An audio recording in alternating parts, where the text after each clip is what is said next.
ebale ya Congo ejali lopangota kashi ejali shenzela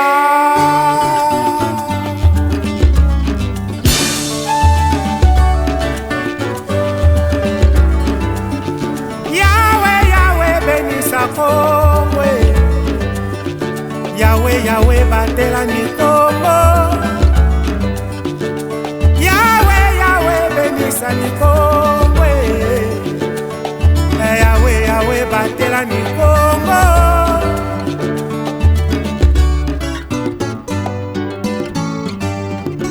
Bana Congo tala mukananu na pongi totala ndenge tokoki kobongisa mboka bakoko batikela biso Bangala na bakongo baluba bashwahili babembe na bateke balali na bamboshi toaliba na Congo toyokana ye Bana Congo tola mukananu na pongi totala ndenge tokoki kolingana koyokana na mboka oyo bakoko batikela biso Kasai bakongo Equateur mamenga Enyali na lepu la bwenza na lepwilu tango ekoki tolingana ye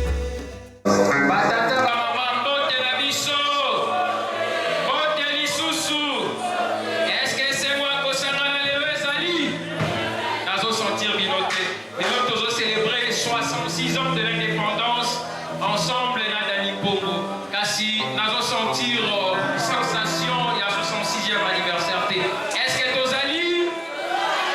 Madame Okali, Tozali? Soki Tozali, Tometi, maman, quand on crie. Voilà, merci. Babi Silicho Lelo, Tozo fêté 66 ans de l'indépendance. Depuis que Tozali Panda la Congo, ça fait déjà 66 ans, jour pour jour. Et aujourd'hui, les docteurs Dani Borno, Ataraki journée où les Kaboroté, c'est les Payamona Banaki Bantege, et plus particulièrement Banayaru Prokali. Est-ce que Tozan est Sema Koyambaye? Est-ce que Tozan est Sema Koyambaye? Celui Tozan est Sema Koyambaye, tout manifester en haut,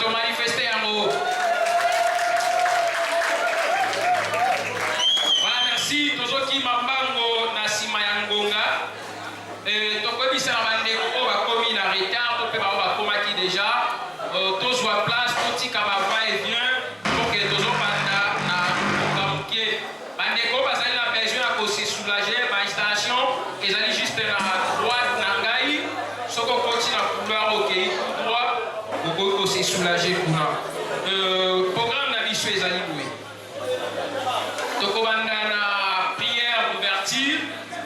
Ekokambema et pas ya pasteur Shadrach Walele et la prestation ya Mama Bibiche et son orchestre bango bazali na sima na ngai après prière bango nde bako animer biso ce n'est que le début au bomona qui basalaki wana mieux vaut la fin d'une chose que son commencement et tokozala na arrivée à ba officiel et puis nous allons passer un moment humoristique avec l'artiste Papa Swanga à Komimabiso, la rythme ya fête ya Lipanda. Et après artiste Papa Swanga, Tokoyamba, les anciens de Mira Universel, Bangope Bakoya ko prester après artiste. Et après prestation, il y a Mira Universel, Nde Ekozala Ari. Toko Yamba Moto Asangisi Biso na Mokolo ya Lelo. Le docteur Dani Bongo Carlozano. Et après son arrivée, son entrée officielle, il sera suivi par un mot de circonstance qui sera pris par l'un des membres de l'équipe organisatrice. Et à Kozwara Loba, à Kopesa Biso, message à Memeli Biso, et Tokosukisa la prière finale. Bongo clôture, Toko clôturer na animation ya As Chopi. Voilà un peu programme auto Saki na mokolo na lelo. Sans plus tarder, je vais accorder la parole na orchestre pour que Bamena Biso.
Soko za webi koza chrétien, bondela na biso.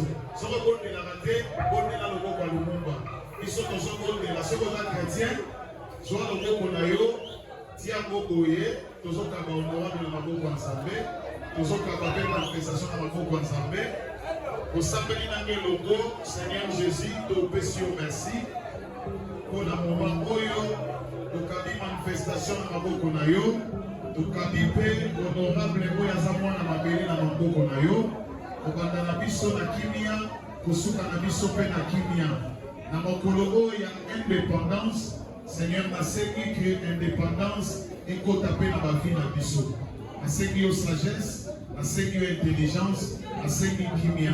Nyonso ekolekele kana kimia, nazwi autorité likolo ya badérangement nyonso, natie yango mosika. Na kombo na Yesu tolobi amen. Peut-être que faute ya temps tokozwa temps tolobe pa ya batute. Tosengi yo biloko mibale. J'espère que ndenge oye na passe. Tango nyonso lokola tobengi yo aigle blanc okoloba mpona biso kotoyo eloko ebomi nzela eza mapango batongi na nzela te mpo babuka. Eloko ebomi nzela eza batio ya mai ebebisi nzela. Avant babuka banzela na biso kanisa nano babetone ekozala malamu. Eloko ya mibale nasengi yo boye omoni bato nyonso baye kotala yo soko lobika oya bakokwa eke tokomi ka 18h so yo kei ntango bango baozonga la polisi ebandi okanga bango ata basali eloko te. Alors nasengi na yo boye pardon s'il vous plaît lokola la police à proximité ezala na ngambu okotungela biso question bakangaka vagabondage soki eza infraction na constitution oyo bazoboya to na constitution oyo ekoya toko biso toolinga kaka oyo. Eloko ya misatu nasengi oyo phénomène babengaka phénomène balabala. Soki osilisi na phénomène balabala luka mpe phénomène ndako tokozala wana mpona kosunga yo kokomisa voix na yo. Merci. Chers frères et sœurs, avant toute chose, permettez-moi de rendre grâce au maître du temps et des circonstances qui nous réunissent aujourd'hui le 30 juin, en sceller la référence pour partager ces moments inoubliables. C'est avec une immense joie et profonde émotion que je prends la parole devant vous en cette occasion si spéciale. Nous sommes rassemblés aujourd'hui pour deux raisons. La première, M. Dani Pongo Dioro a souhaité célébrer le 30 juin avec nous une journée commémorative qui marque la fête de l'indépendance de notre cher pays, la République démocratique du Congo. La deuxième, M. Dani Pongo Dio a un mot à s'adresser au papa, maman et Jean Demokali concernant sa structure de développement ROLL ainsi que sa vision. Mes plus sincères remerciements à toutes les personnes qui ont contribué de près ou de loin à la réalisation de cet événement. Un grand merci à M. Dani Pongo Dioro, le directeur général de la société ROLL. Merci au comité d'organisation pour votre dévouement, votre soutien et votre confiance. Nous remercions également chacun d'entre vous d'avoir fait le déplacement pour être à notre côté. Pour terminer, je vous invite tous à savourer chaque instant de cette journée, que cet événement soit source de bonheur, de motivation et d'inspiration pour l'avenir. Je vous remercie.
tozopesa maloba epai ya yembe moto asangisaki biso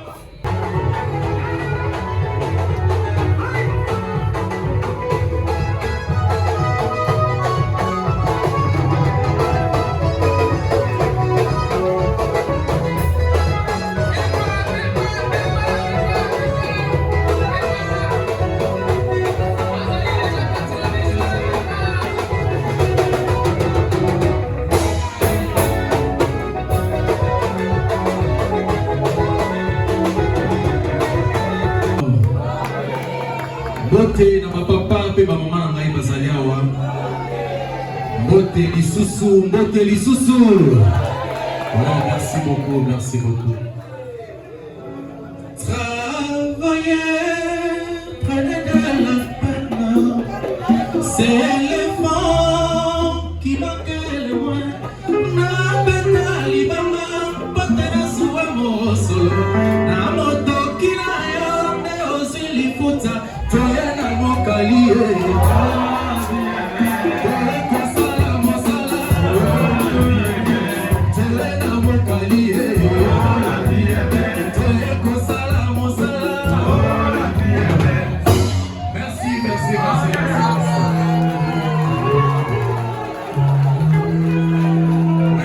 merci. Merci, merci. Merci. Lelo, toye ma solo. Ma solo ya siki, ma solo ya bien. Oh, vraiment ça la que pour tout un ayoki à se retrouver. Ma solo ya lokutate, yambo na loba. J'avais prié, na bonne la kinzambe na lobi. Oh na koloba lelo awa, ezala nyongote, ezala kachete, on a bomi kotisa. Oh ba benga la clé boate. Mais Nzambe wa sala di corona seza na pouvoir ya nyonso a accompagner ma parole oyo pour que et s'accomplir la volonté na ye. OK. J'espère que nakobanda te ya mbona senga biso nyonso tobeta na maboko makasi pona le lit du peuple Martin Fayulu Madidier. Et puis maboko makasi la CG de Boss Kitoko, nous avons un coach général.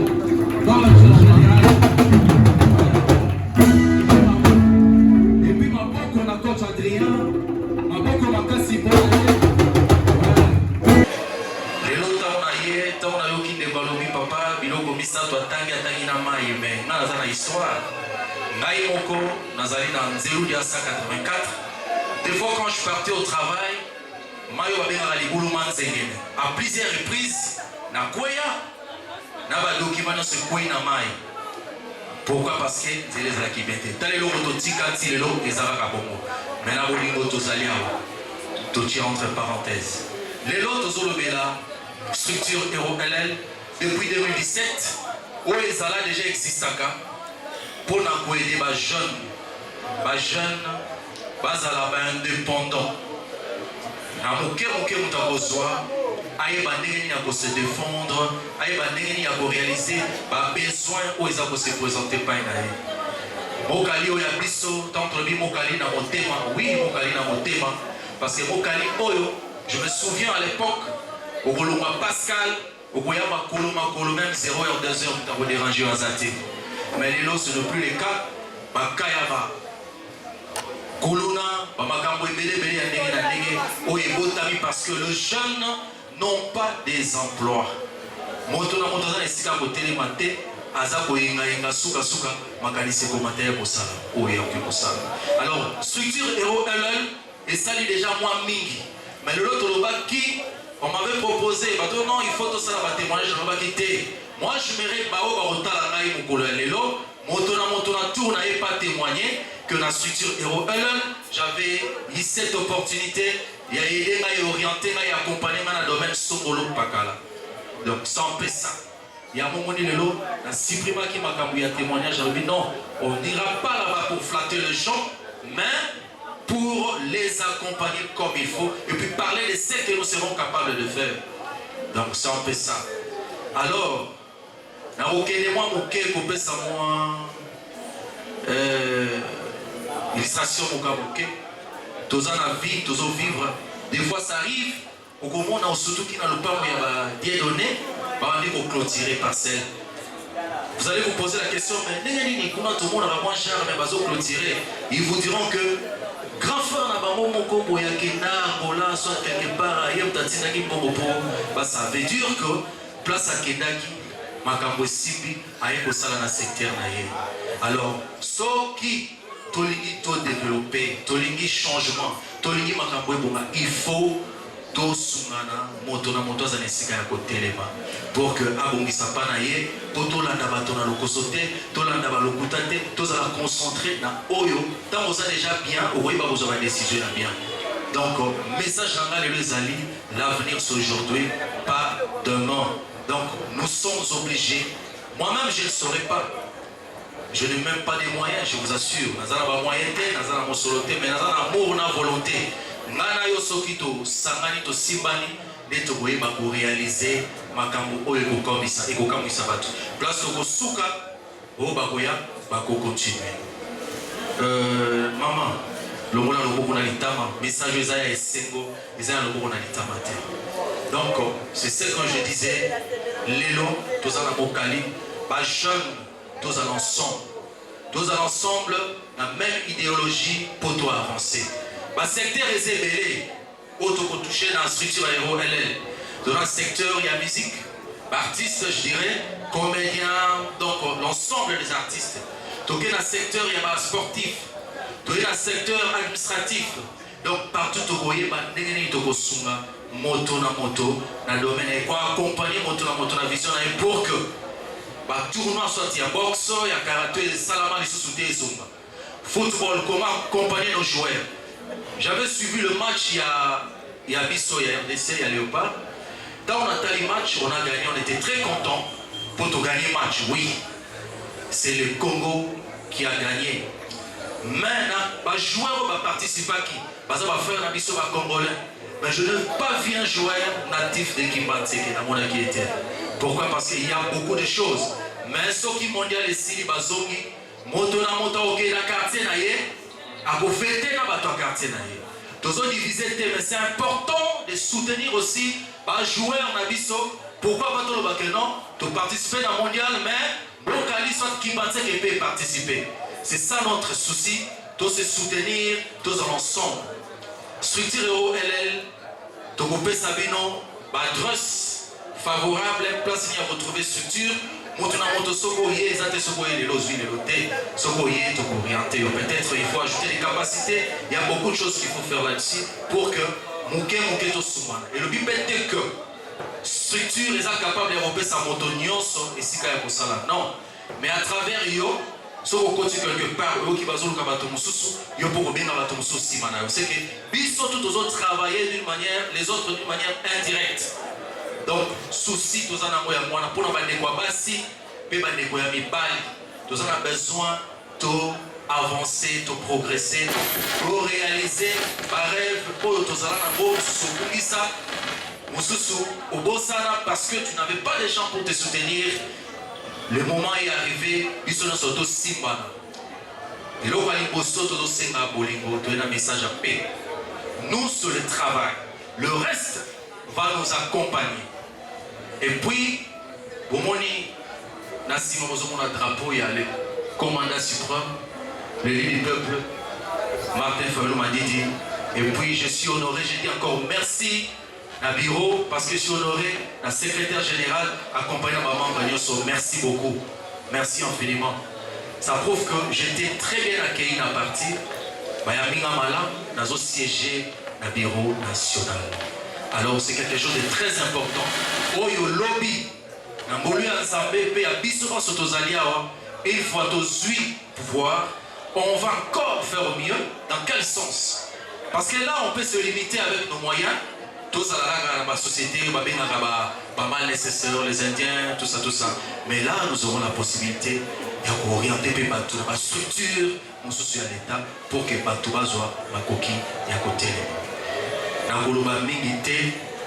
Je n'aurais pas trop parlé, mais j'aimerais à ce que, par la volonté du Tout-Puissant, lobby, ma maman n'a biso, ma bota n'a biso, souhait la maman à la maman. akola malamu mais réalité des fois ya vie ils ont permettre à accompagner moi na esika oyo ya ndenge mwana azala mais na molimo ya nzambe tosimana structure oyo eza ya yo eza ya biso nyonso et je vous dirais que il y a déjà des choses que c'est au salama avant tokoma na esika oyo il y a des artistes qui se produire dans Sirbomoni Badra l'homme azawana toko produire dossier Jean Tozu Sousonane SAB basé belé du précisé basé belé mi misien chrétien également Maman Bibiche et puis aux artistes et comédiens Moutounioso vous êtes le bienvenu et puis maître avocat nous avons des opportunités de grouper sa batuna ma domaine nyonso alors les amassolés à quoi taler à Wate le reste des alliés tango ko pena na pene ya structure ko bisayo tokende boye to sala boye pour ezala malamu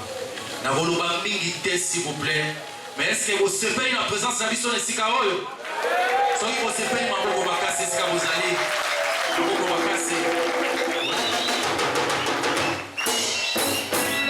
alors to voloba mingi te poso to lobi belé c'est que to kokende poto ya lisusu te non na lobi moke pour ngai je pense que je me limite là na kopesa maloba na mokonzi oyo accompagner biso esika oyo yepazana eloko ya koyebisa bino merci beaucoup Libota je me suis retrouvé dans ma famille merci beaucoup merci.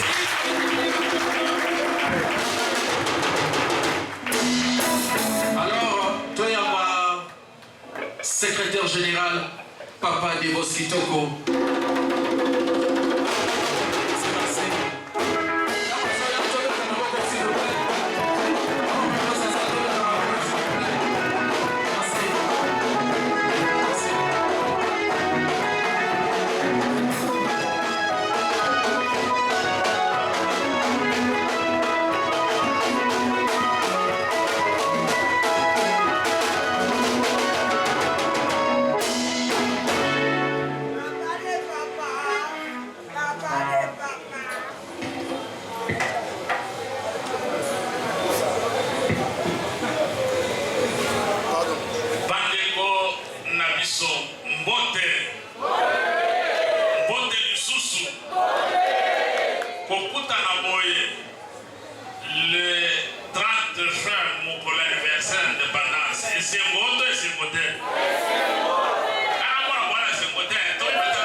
secrétaire général naye kotika mutu te naye en tant que leader na parti ayebisinga papa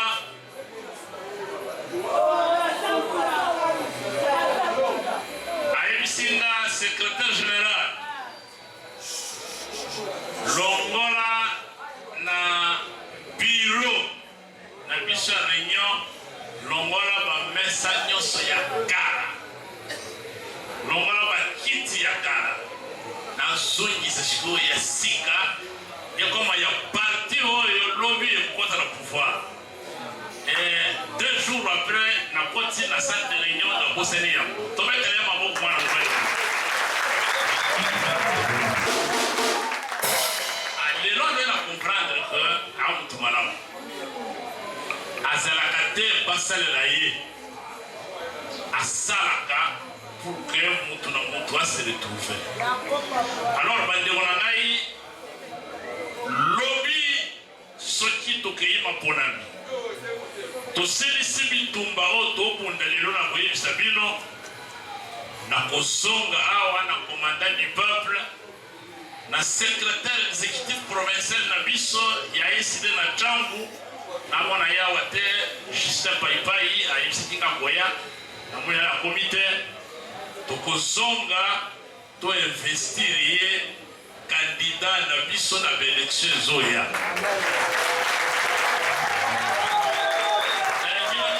soki azali candidat ya eside awa na Kimbaseke na Django, est-ce que vous votez ye?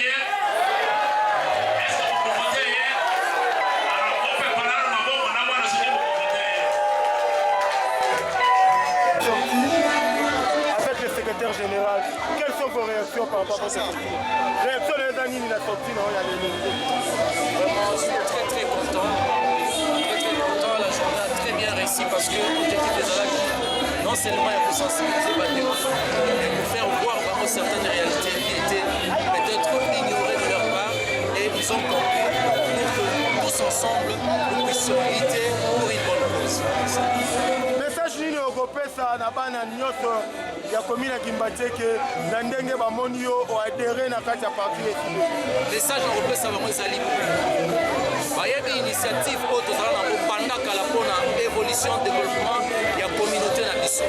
Alors komona ngai na parti ya eside ya commandant suprême Martin Fayulu Madidi ezali kolakisa eloko ya motuya na miso na bango parce que vision biso toza nango le parti nous accompagne à 100% pour la réussite totale.